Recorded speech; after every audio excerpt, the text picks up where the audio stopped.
विपक्ष ने देश के दो बड़े पदों को लेकर ऐसी चुनौती दी है कि विपक्ष की ये तैयारी इतिहास के पन्नों में दर्ज होने वाली है। लोकसभा स्पीकर ओम बिरला और मुख्य चुनाव आयुक्त ज्ञानेश कुमार दोनों पर एक साथ बड़ा एक्शन होने जा रहा है। विपक्ष बड़े बड़े वकीलों को शामिल कर रहा है ताकि मुख्य चुनाव आयुक्त ज्ञानेश कुमार को हटाने के लिए एक मजबूत ड्राफ्ट तैयार किया जा सके। तो लोकसभा स्पीकर ओम बिरला के बाद अब विपक्ष ने देश के एक और बड़े पद पर धावा बोल दिया है। अब विपक्ष की नजर चुनाव आयोग के प्रमुख ज्ञानेश कुमार की कुर्सी पर है। कांग्रेस के अंदर से खुफिया जानकारी भी निकलकर सामने आ रही है कि कैसे पूरे विपक्ष ने यानी इंडिया गठबंधन ने एकजुट होकर अब मुख्य चुनाव आयुक्त ज्ञानेश कुमार के खिलाफ बड़ी तैयारियां कर ली है। अब ये अहम बात इसलिए भी है क्योंकि देश के दो बड़े संवैधानिक पदों को एक ही वक्त में चुनौती का सामना करना पड़ रहा है। दोनों पर ही पक्षपात के आरोप लग रहे हैं और दोनों पर ही पावर का गलत इस्तेमाल करने का मुद्दा उठ रहा है। अब ये तो आपको पता ही है कि दोनों को कुर्सी से हटाया तो नहीं जा सकता क्योंकि विपक्ष के पास दोनों सदनों में पर्याप्त बहुमत नहीं है और एनडीए के पास बहुमत है, तो बीजेपी सरकार इन दोनों को बचा ही लेगी, ये कुर्सी से हटेंगे नहीं। लेकिन विपक्ष के इन फैसलों का मकसद सिर्फ कुर्सी से हटाना है भी नहीं, इसके पीछे बहुत बड़ा राजनीतिक मैसेज छिपा है। ओम बिरला और ज्ञानेश कुमार दोनों के खिलाफ विपक्ष की ये तैयारी इतिहास के पन्नों में हमेशा के लिए दर्ज होने वाला कदम है। दरअसल सदन में लोकसभा स्पीकर ओम बिरला को पद से हटाने के लिए अविश्वास प्रस्ताव पेश कर दिया गया है। अब इस प्रस्ताव पर चर्चा और वोटिंग होगी, लेकिन इसी बीच विपक्षी दल अब ज्ञानेश कुमार को भी उनके पद से हटाने के लिए महाभियोग प्रस्ताव लाने की तैयारी कर रहे हैं। सिर्फ चर्चा ही नहीं बल्कि इसके लिए बड़े बड़े वकीलों को भी शामिल किया जा रहा है ताकि एक मजबूत ड्राफ्ट तैयार किया जा सके।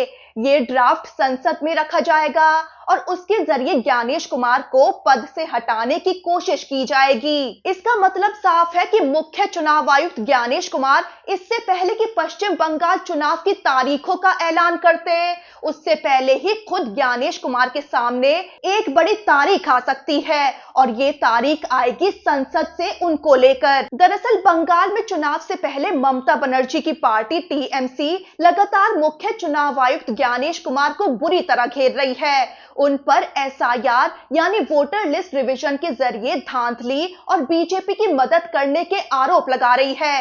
इसी के तहत संसद में जोरदार हंगामा भी देखने को मिला।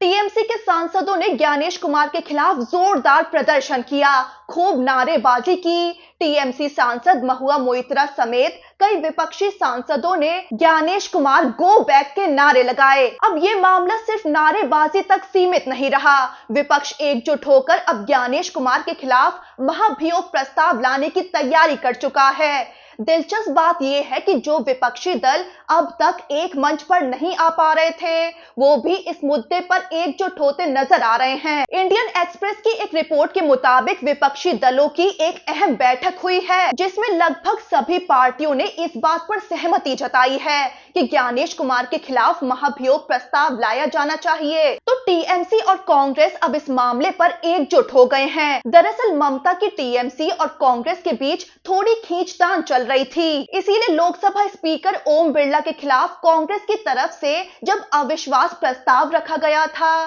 तो उस समय टीएमसी ने ये कहा था कि उन्हें थोड़ा और समय दिया जाना चाहिए, यानी उसने कांग्रेस को फौरन समर्थन नहीं दिया था। लेकिन अब हालात बदल गए हैं। पश्चिम बंगाल की मुख्यमंत्री ममता बनर्जी जो खुद इन दिनों चुनाव आयोग के खिलाफ धरने पर बैठी हैं, उन्होंने भी इस मामले में हरी झंडी दे दी है। बताया जा रहा है कि टीएमसी ने कांग्रेस से ये कहा है कि अगर वो ज्ञानेश कुमार के खिलाफ महाभियोग प्रस्ताव लाने में साथ देती है तो टीएमसी भी ओम बिरला के खिलाफ कांग्रेस के अविश्वास प्रस्ताव का समर्थन करेगी। वहीं कांग्रेस के अंदर से एक बड़ी बात निकलकर सामने आ रही है।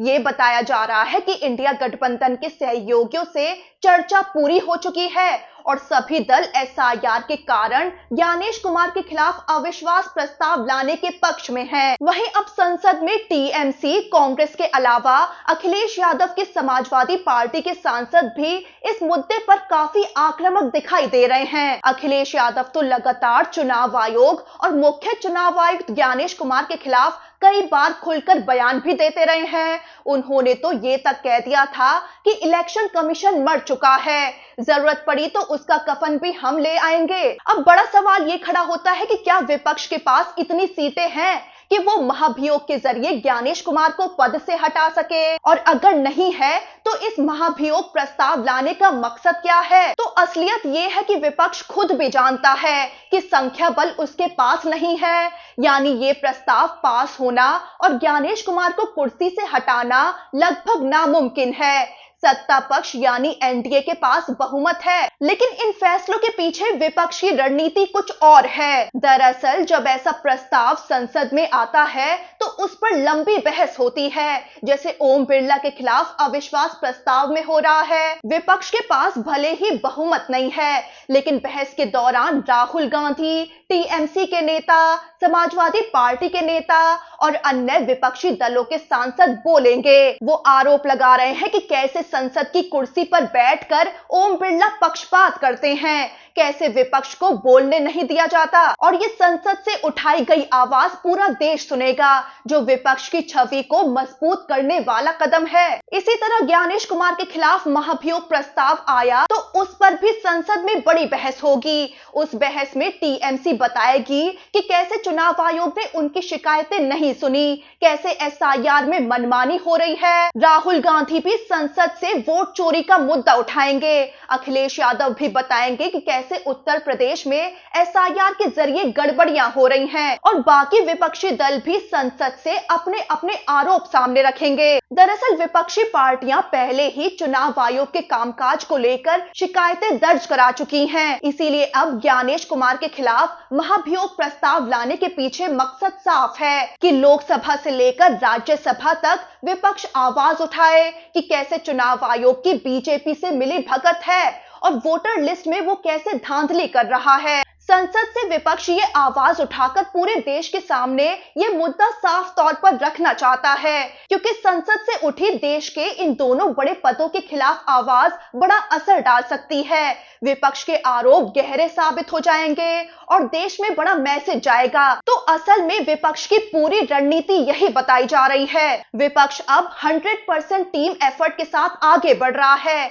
विपक्ष के कुछ बड़े सांसद जो पेशे से जाने माने वकील भी हैं, उन्हें इस प्रक्रिया में शामिल किया जा रहा है। वो मिलकर ज्ञानेश कुमार के खिलाफ महाभियोग प्रस्ताव का ड्राफ्ट तैयार कर रहे हैं। इस ड्राफ्ट का हर शब्द बहुत सोच समझकर लिखा जा रहा है, ताकि बाद में ये कहकर उसे खारिज न किया जा सके कि उसमें कोई तकनीकी कमी है। यानी विपक्ष की कोशिश है कि ज्ञानेश कुमार के खिलाफ एक मजबूत और कानूनी तौर पर ठोस प्रस्ताव संसद में रखा जाए। अब इस पूरे घटनाक्रम से ये तो साफ है कि आने वाले दिनों में संसद के अंदर जबरदस्त बहस होने वाली है।